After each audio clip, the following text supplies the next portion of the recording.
দুরন্তের হইচইয়ের আজকের গল্প পাঠের আসরে পড়ছি অরুণ রতনের লেখা একটি গল্প, আবিরের রং কালো। শুরু করছি গল্প। সুহাসটা চিরকালই বাউন্ডুলে, 1 নম্বরের নমেডিক। ছেলেটার ভাবগতিক যেন কেমন কেমন ইত্যাদি ইত্যাদি আরও অনেক বিশেষণ। আত্মীয় স্বজন, বন্ধু বান্ধব সবার মুখেই একই কথা। সুহাসকে নিয়ে যেন ওদের চিন্তার শেষ নেই। সুহাস মনে মনে কিন্তু বেশ তৃপ্তি পায়। যে যা খুশি বলুক, আমার তাতে কী বা এসে যায়? সময় অসময়, উৎসব উপলক্ষ যাই থাকুক বা না থাকুক, কাঁধে সুতির সাইড ব্যাগটা ঝুলিয়ে সুহাস যখন তখন বাড়ি ছেড়ে বেরিয়ে পড়ে। কখনো বাঁকুড়ার পোড়কুলের টুসু পরবের মেলায়, কখনো মল্ল রাজাদের রাজধানী পোড়ামাটির শিল্প চাতুর্যে আকীর্ণ বিষ্ণুপুরের মেলায়, কেঁদুলির মেলা, সাগর মেলা, শান্তিনিকেতনের পৌষ মেলা কিংবা রামকৃষ্ণদেবের জন্মস্থান কামারপুকুরের মেলা। এসব জায়গায় সুহাস একাধিকবার পাড়ি জমিয়েছে। মেলা বা উৎসবের সঠিক সময়ে নয়তো বা বছরের অন্য কোনো ফাঁকা অবসরে, কিন্তু সেই মেলাটা এক ভীষণ মেলা। সুহাসের মনে ঝড় তোলা মেলা, তার জীবনের এক অধ্যায় রচনার উৎসব, সতী মায়ের মেলার দোল উৎসব। সতী মায়ের এই দোল মেলাতেই সুহাসের সারা মন বাসন্তী নীল রামধনু রঙে রাঙা হয়ে উঠেছিল একদিন। তার যাযাবর গোত্রীয় স্বভাবটা তখনই তাঁবু খাটিয়ে লম্বা বিশ্রামে গা এলাতে চেয়েছিল। সতী মায়ের মেলায় আউল বাউলদের আখড়ায় সুহাসের জীবনটা উল্টো দিকে বাঁক নিতে চেয়েছিল। খুশিতে টইটুম্বুর সুহাস সরল মনে তার বন্ধুবর্গের কাছে মেলার মাহাত্ম্য আর রোম্যান্সকে মিলিয়ে মিশিয়ে একাকার করে ফেলেছিল। হঠাৎই যেন সেই মেলার এক বিশারদ হয়ে উঠল। মেলার গুণগানে মুখর, বন্ধুরা তার আড়ালে মুখ টিপে হাসে। কোনো কোনো দুঃসাহসিক বন্ধু তার মুখের উপরেই ছুঁড়ে দিত তির্যক মন্তব্য। তাতেও কুচপরোয়া নেই সুহাসের। অবিরাম গতিতে বয়ে চলত মেলার নির্মল বর্ণনা। কেউ কেউ অবশ্য যথার্থ মনোনিবেশ সহকারে নতুন কিছু জানার আগ্রহে শুনত সুহাসের কথা। শিয়ালদা থেকে কল্যাণী সীমান্ত পূর্ব রেলের লোকাল ট্রেন ধরে যেতে হয় ঘোষপাড়া স্টেশনে। সেখান থেকে 2-1 মিনিট হাঁটলেই শুরু হয় ঘোষপাড়ার সতী মায়ের মেলা। দোল উৎসব উপলক্ষে এখানে কর্তাভজা সম্প্রদায়ের মহামিলন ঘটে। এখানে কোনো জাতপাত ধর্মের বালাই নেই, প্রকৃত অর্থে সাম্প্রদায়িক সম্প্রীতির মেলা। লালন ফকির নাকি শোনা যায় প্রতি বছর আসতেন এই উৎসবে যোগ দিতে। চূড়ো বাঁধা চুলে বাউলদের গান কানে আসে যত্রতত্র। এখানে কর্তাভজা মানবদের উদ্যোগে জাত ধর্ম নির্বিশেষে চলে এক সারিতে বসে ভোজন পর্ব। প্রায় 200 বছরের পুরনো ঘোষপাড়ার কর্তাভজা ও সহজিয়াপন্থীদের এই মিলনোৎসব ও সতী মায়ের মাহাত্ম্যে ঘেরা বসন্তের এই রঙিন মেলা সুহাসের মনে আবির মাখায়। তবে এই সুপ্রাচীন মহান বসন্তোৎসব আজও কিন্তু বাংলার জনমানসে তেমনভাবে প্রচার পায়নি। কতবার কত মানুষের সঙ্গেও সুহাসের এই মেলায় দেখা হয়েছে। মনটা উত্তেজনা ও আবেগে চঞ্চল হয়েছে। সুহাস প্রায় সবসময় তার ঝোলার মধ্যে রাখত 1 ঠোঙা গোলাপি আবির। সেবার অলস পায়ে ঘুরতে ঘুরতে মেলার মধ্যে সহসা মুখোমুখি এক বিশাল ব্যক্তিত্বের।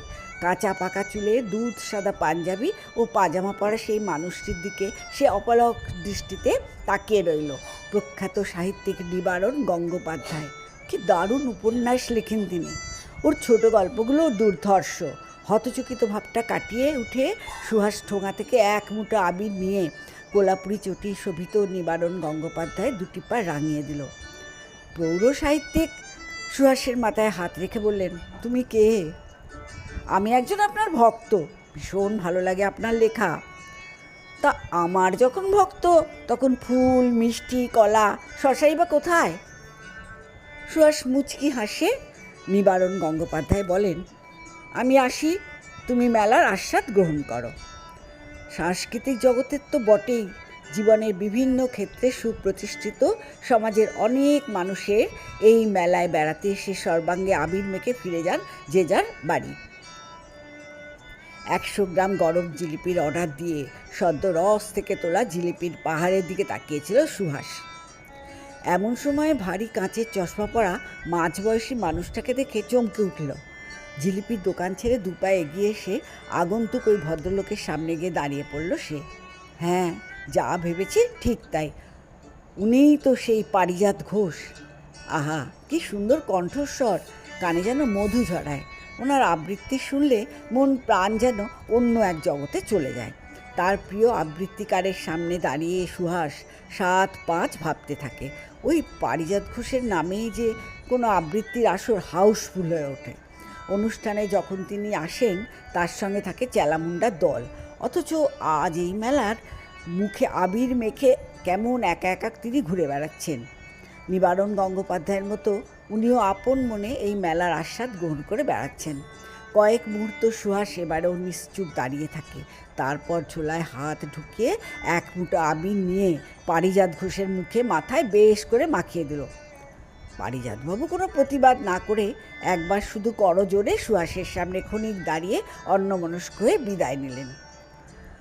সুহাস আবার হাঁটা শুরু করে।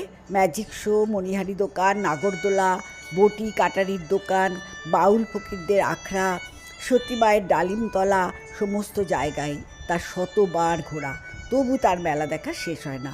অবশেষে সেদিনের মতো ঘরে ফেরার পালা। প্রত্যেকবারের মতো এবারও সে ভাইপো ভাইজিদের জন্য কিলোখানেক চাঁপা বাড়ি নিয়ে যেতে মনস্থ করল, বেছে বেছে এক চাঁপার দোকানে দরদস্তুর করে। চাঁপা হলো ছানা ছাড়া এক ধরনের তণ্ডুল জাতীয় মিষ্টান্ন। এটা প্রায় কোথাও পাওয়া যায় না। সতী মায়ের মেলার বিশেষত্বপূর্ণ মিষ্টান্ন এই চাঁপা, খেতে উপাদেয়। এই সুহাস, নারী কণ্ঠের ডাকে সচকিত সুহাস যেন বিদ্যুৎ বেগে ফিরে তাকায় পেছন দিকে। এক চিনচিনে অনুভূতি সারা শরীরটাকে যেন ছুঁয়ে দেয়। কি চিনতে পারছো না? সুহাস প্রথমটায় সত্যিই চিনতে পারেনি, কেমন যেন থতমত খাওয়া অবস্থা তার। আমি দেবলীনা, ঋষি বঙ্কিম কলেজের কেমিস্ট্রি অনার্সের। হ্যাঁ হ্যাঁ, আর বলতে হবে না, দেবলীনা গোস্বামী বঙ্কিম কলেজের কেমিস্ট্রি ডিপার্টমেন্টের সেরা ছাত্রী, তাই তো? তুমি এখন কি করছো সুহাস? বিস্ময়াক্রান্ত সুহাসের কানে কোনো কথাই প্রবেশ করছে না এখন। দেবলীনার মুখের ওপর এক দৃষ্টে তাকিয়ে থেকে কোনো চিন্তা আর গভীরে যেন ডুব দেয়। এই সেই দেবলীনা যার কাছে ঘেঁষবার জন্য, যার থেকে নোটস সংগ্রহ করার জন্য ছেলেগুলো কি হ্যাংলামই না করতো। ওর কাছে সামান্যতম পাত্তা পেলেই ধন্য হয়ে যেত ছেলেরা। আমার সঙ্গে তো তেমন পরিচয় ওর ছিলই না। আমার নামটাই বা মনে রাখলো কেমন করে? কলেজে আমাদের দেখা সাক্ষাৎও বড় একটা হতো না। শুধুমাত্র 70 জন স্টুডেন্টের সঙ্গে যখন ম্যাথের কমন ক্লাসটা চলতো, কেবল তখন কয়েক ঝলক দর্শন, তাও আবার শতাধিক চোখ এড়িয়ে। এটা কিন্তু ঠিক ম্যাথ ক্লাসের বড় আকর্ষণ ছিল দেবলীনা। ওর চলনে বলনে রূপে সাজে যে কোনো ছেলে কিংবা প্রফেসরের মাথা ঘুরে যাওয়া বিচিত্র ছিল না। হাজার ভিড়ের মধ্যে ওর নাগাল পাওয়া আমার ছিল অসাধ্য। 3 বছরে কলেজ জীবনে সাকুল্যে ওর সাথে 15টি বাক্য বিনিময় হয়েছে কিনা সন্দেহ। তবু ওর কাছাকাছি আসতে আমারও কষ্ট কল্পনার অন্ত ছিল না। শেষ পর্যন্ত একদিন আমি অনুভব করলাম আমার জুলজি অনার্সের ক্লাসের চাইতে ম্যাথস ক্লাসের প্রতি আমি বেশি আগ্রহী হয়ে উঠেছি। দেবলীনার ঘনিষ্ঠতা কিভাবে অর্জন করা সম্ভব, এই ভাবনা চিন্তার দোলাচলে অবশেষে আমার কলেজ জীবনটাই ফুরিয়ে গেল। অবশ্য আমি ঘুণাক্ষরও টের পেলাম না যে আমার পাওনার আধারটা আমার অবচনে পূর্ণ হয়েই রইল। আমি হয়ে গেলাম বাঁশবেড়িয়ার আধা গ্রামের এক হাই স্কুলের জুলজির শিক্ষক। তাতে আমার কোনো ক্ষোভ নেই। ছাত্র ঠেঙিয়ে টিউশনি করে আর বাউন্ডুলে হয়ে বেশ কেটে যাচ্ছিল আমার দিনগুলো। এতদিন পরে আমার আবর্তহীন স্বচ্ছ সরল জীবনটাতে দেবলীনা যেন এক তীব্র ঝোড়ো হাওয়া বইয়ে দিল। 5টা বছর পরে মুগ্ধতার ভ্রূণটা আমার দেহ মনে দৈত্যের রূপ নিয়ে জেঁকে বসলো। আমার মনটা নতুন করে কবিতা লিখতে চাইছে, নতুন পোশাকে নতুন অধ্যায় সূচনা করতে আমার আমিটা যেন উন্মুখ হয়ে উঠল। এই দেবলীনা আর সেই দেবলীনার মধ্যে বিস্তর ফারাক। এখনকার দেবলীনা অনেক পরিণত, অনেক রূপসী। ওর কাজল কালো চুলের ভাঙা খোপাটা পিঠের ওপর আছড়ে পড়তে যেন দ্বিধাগ্রস্ত। ফুল কাটা হালকা হলুদ শাড়িটার আবরণ অগ্রাহ্য করে তার শরীরের অহংকার বস্তু জগতের সব কিছুকে তুচ্ছ করতে চাইছে। এক হাতে চামড়ার খয়েরি ব্যান্ডের বাঁধনে বড় মাপের কোয়ার্জ হাতঘড়ি, আরেক হাতে সোনার মাত্র একগাছা চিকন চুড়ি। 2 গোলাপি গালে ও কপালে লাল আবিরের স্পর্শ অন্য কোনো গাঢ় রঙের উপস্থিতিকে বুঝতেই দেয় না। এই মুহূর্তে আমার মুগ্ধ ও বিস্মিত মন ওসব গৌণ ব্যাপারগুলোকে অবশ্য বুঝতে চায় না। সুহাসের আনকোড়া হৃদয় আকণ্ঠ সৌন্দর্য পান করে এখন নেশাগ্রস্ত। শুধু তাই নয়, সুহাস এখন বাস্তবিকই দেবলীনার ঘেরাটোপে বন্দী। কি হলো সুভাষ, ভাবছোটা কি? কথা বলছো না কেন? বোধহয় তুমি আমাকে সত্যি চিনতে পারোনি। দেবলীনা হঠাৎ সুহাসের কাঁধে ঝাঁকুনি দেয় বেশ জোরে। সুহাস আলকা ভাবটাকে একটু গুছিয়ে দিয়ে বলে, আরে দেবলীনা, কি খবর? কতদিন পরে দেখা। তুমি এখন কোথায় থাকো? কি করছো এখন? কেন, আমি যেখানে থাকতাম সেখানেই আছি, শ্যামনগরে। রিফিল কমপ্লিট করার পরে এই গত সেপ্টেম্বরে অ্যান্ডারসন ফার্মাসিউটিক্যালে সিনিয়র কেমিস্ট হিসেবে জয়েন করেছি। ও, তুমি তাহলে এখন ডক্টর দেবলীনা? তুমি কি করছো এখন তাই বলো। আমি এখন দেশের ভবিষ্যৎ গঠনে ব্রতী, একটু হেঁয়ালি করে উত্তর দেয় সুহাস। ঠিক বুঝলাম না। মানে, আমি একটা স্কুলে মাস্টারি করি। বাহ, বেশ রহস্য করে তুমি কথা বলতে পারো দেখছি। আমি চলি, অনেক সকালে বাড়ি থেকে বেরিয়েছি কি না। সুহাস পা বাড়াতেই দেবলীনা সজোরে চেপে ধরে তার হাত। জানো না, আজকের দিনে আবির বিনিময় করতে হয়। সুহাস দ্বিধা জড়িত হাতে ঝোলার আবির নিয়ে দেবলীনার পরিষ্কার চুলের দিকে হাত বাড়ায়। সাথে সাথে ওর মুঠোর আবির কেড়ে নিয়ে দেবলীনা সমস্ত আবিরটা সুহাসের মুখে মাথায় ঘষে দেয়। বিমূঢ় সুহাস ভেবে পায় না সে এখন কী করবে। চলো আমাদের ক্যাম্পে চলো, ফ্যামিলি ক্যাম্প। সুহাস জানে এই মেলার একটা বৈশিষ্ট্য হচ্ছে এখানে দূর দূরান্ত থেকে লোক এসে, এমনকি কলকাতা থেকেও অনেক সম্পন্ন পরিবার এসে বিশাল মেলা প্রাঙ্গণের উন্মুক্ত অঞ্চলে ছাউনি করে দু একদিন কাটিয়ে যায়। দেবলীনা সুহাসকে টানতে টানতে হাজির করলো দুধসাগর সংলগ্ন এমনি একটা অস্থায়ী তাঁবুতে।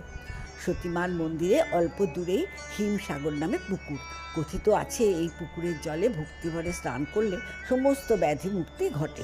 বোবা ফিরে পায় বাক শক্তি, কালা অর্জন করে শ্রবণ শক্তি। এককালে এই হিমসাগর ছিল টলটলে জলে পূর্ণ। আজ এটা পাঁক ভর্তি পুকুর। পুকুরের একপাশে অনেক ছাউনির মধ্যে ওদের ছাউনিটা একটু আঁটো-সাঁটো, যেন কিছুটা পাকাপোক্ত ধরনের। দেবলীনা সুহাসকে ওর মা, বাবা, পিসিমা ও বোনের সঙ্গে পরিচয় করিয়ে দিল। সুহাস ভেতরে ভেতরে দারুণ সংকুচিত। সে চিন্তাই করতে পারছে না এই মুহূর্তটাকে। মুহূর্তটা যেন স্বপ্নীল ও উদ্বায়ী একগুচ্ছ ঘটনায় পূর্ণ। মিস দেবলীনা গোস্বামী বঙ্কিম কলেজের অসাধারণ ধরাছোঁয়ার বাইরে থাকা সেই বিউটি স্কলার। পরিচয় পর্বটা বেশ ঘটা করেই শেষ হলো। সুহাস বড় অপ্রস্তুত। দেবলীনার বাবা মায়ের সাথে কি কথা বলবে বুঝতেই পারে না। ওর পিসিমা ওকে প্রথমে সতীমার প্রসাদী মিষ্টি দিলেন, তারপরে চা বিস্কুট। সুহাস অতি সংকোচে, যেন নেহাতি অপারগ হয়ে চায়ের কাপে চুমুক দেয়। চায়ে চুমুক দিতে দিতে সুহাস দেবলীনাকে বলে, তুমি চা খেলে না যে? দেবলীনা কোনো জবাব দেবার আগেই ওর মা বলেন, ওর তো এখন নির্জলা উপোস চলছে, ডালিমতলায় পুজো দিয়ে তারপর জল খাবে। কেন? সুহাস অস্ফুটে জিজ্ঞেস করে। তার প্রশ্ন হয়তো দেবলীনাদের কারো কানে পৌঁছল না। ভাগ্যিস প্রশ্নটা জোরে উচ্চারিত হয়নি। সুহাস এই ডালিমতলার কথা অনেক শুনেছে। এইখানেই সতীমায়ের সিদ্ধি হয়েছিল। শোনা যায় এখানে হত্যে দিলে মানুষের মনোবাঞ্ছা পূর্ণ হয়। সে যাই হোক, কিন্তু দেবলীনার মতো মেয়ে মানত, পুজো, হত্যে এই সব মেলায় এই জন্য এসেছে, এ কথা ভাবাই যায় না। সুহাসের মনে এক বিচিত্র চিন্তা ভাবনার এলোমেলো টানাপোড়েন শুরু হলো। সুহাস এখন ভীষণ অস্থির। কি করবে সে? আরও কিছুক্ষণ এখানে থেকে যাবে, না এই মুহূর্তে দেবলীনার পুজো দিয়ে ফিরে আসার আগেই চলে যাবে? মাঝে মাঝে তার এই ফ্যামিলি ক্যাম্পকে মনে হচ্ছে কনসেন্ট্রেশন ক্যাম্প। কিন্তু সুহাস কিছুতেই পারল না ক্যাম্প ছেড়ে আসতে। দেবলীনার বাবা মা পিসিমার অনুরোধ উপরোধে শেষে দুপুর গড়িয়ে বিকেল, বিকেল গড়িয়ে সন্ধে। এখানে খাওয়া দাওয়া সেরে তাঁবু খুলে জিনিসপত্র গোছ গাছ করে সুহাস ওদের সাথে একই ট্রেনে ফিরে গেল। সুহাস থাকে কলকাতার শ্যামবাজারে, ও নামবে শিয়ালদায়। দেবলীনারা শ্যামনগরে। ফেরার পথে ওরা দারুণ পিড়াপিড়ি করলো সুহাসকে একটি বারের জন্য ওদের বাড়ি নিয়ে যেতে। কিন্তু সুহাস যেতে চাইল না। ওর মনে ভাবনা চিন্তার সূত্রগুলোর মধ্যে ভীষণ গরমিল হয়ে দেখা দিচ্ছে। আসলে সুহাস এখন রীতিমতো বিভ্রান্ত। দেবলীনা শেষে হাল ছেড়ে দিয়ে বলল, সুহাস, তুমি কিন্তু অবশ্যই আমাদের বাড়িতে আসবে, ভুলে যেও না আমাকে, আমি অপেক্ষায় থাকবো। সুহাস লক্ষ্য করে কথাগুলোর মধ্যে দেবলীনার গলায় আন্তরিক দরদ, তবু সেই দরদটা যেন হিসাব বহির্ভূত। বাড়ি ফিরে সুহাস কিছুতেই ঘুমোতে পারল না। মনের সঙ্গে অনেক যুদ্ধ করলো যে দেবলীনার কাছে যাবে কি না। 1 দিন, 2 দিন, 2 সপ্তাহ, 1 মাস, 2 মাস, এমনকি 3 মাস কেটে গেল। সুহাসের দেবলীনার বাড়িতে যাওয়া না যাওয়ার সিদ্ধান্তটা অনির্ধারিতই রয়ে গেল। আবিরে রাঙানো সেই মুখখানা সুহাসের মনে একইভাবে ঘোরাফেরা করে, যেন সেই মুখ সদ্য দেখছে। ইতিমধ্যে দেবলীনাকে নিয়ে সুহাস তার বন্ধু মহলে 7 কাহিনী ফেঁদে বসেছে। কিন্তু পুরো ব্যাপারটা তখন টালমাটাল হয়ে গেল যখন এক সকালে কাগজের এক বিজ্ঞাপনে সুহাসের নজর আটকালো। অবশেষে অবসানের পরিবর্তে তার সমস্ত প্রশ্ন, সমস্ত দ্বিধা দ্বন্দ্ব এক নতুন পথে বাঁক নিল। এক মহিলার আবক্ষ চিত্র সমেত বিজ্ঞাপন। সন্ধান চাই। গত 25শে মার্চ থেকে শ্যামনগর নিবাসী দেবলীনা গোস্বামী নিরুদ্দেশ। বয়স 25, রং ফর্সা, সুন্দর গড়ন, উচ্চতা 5 ফুট 3 ইঞ্চি। নিরুদ্দেশের সময় পরনে ছিল হালকা হলুদ রঙের শাড়ি, গাঢ় নীল রঙের ব্লাউজ, পায়ে কালো চটি। হারিয়ে যাওয়ার আগে উনি সামান্য মানসিক অবসাদে ভুগছিলেন। কেউ সন্ধান দিতে পারলে... বিজ্ঞাপনটা পড়ার সাথে সাথেই সুহাস অনুভব করে তার শরীরটা কেমন যেন শক্ত হয়ে যাচ্ছে, মাথাটা ঝিমঝিম করছে, একটা রং ছোপানো মুখ তার সারা মনটা ছেয়ে ফেলছে। সুহাস এখন কী করে, কীভাবেই বা দেবলীনার সন্ধান করবে? মনে মনে তার মুখটা যে কিছুতেই শনাক্ত করা যাচ্ছে না, কেননা দেবলীনার মুখটা কেবলই মনে হচ্ছে যেন কালো আবিরে ঢাকা। শেষ হলো গল্পটি লেখকের ভূদানযোগ্য গল্প সংকলন থেকে নেয়া। এরকম ভালো ভালো গল্প আরও পেতে লেখকের বইটি সংগ্রহ করতে নিম্নলিখিত নাম্বারে যোগাযোগ করতে হবে। নাম্বারটি হলো 9830351065। সকলের জন্য রইল আন্তরিক শুভেচ্ছা।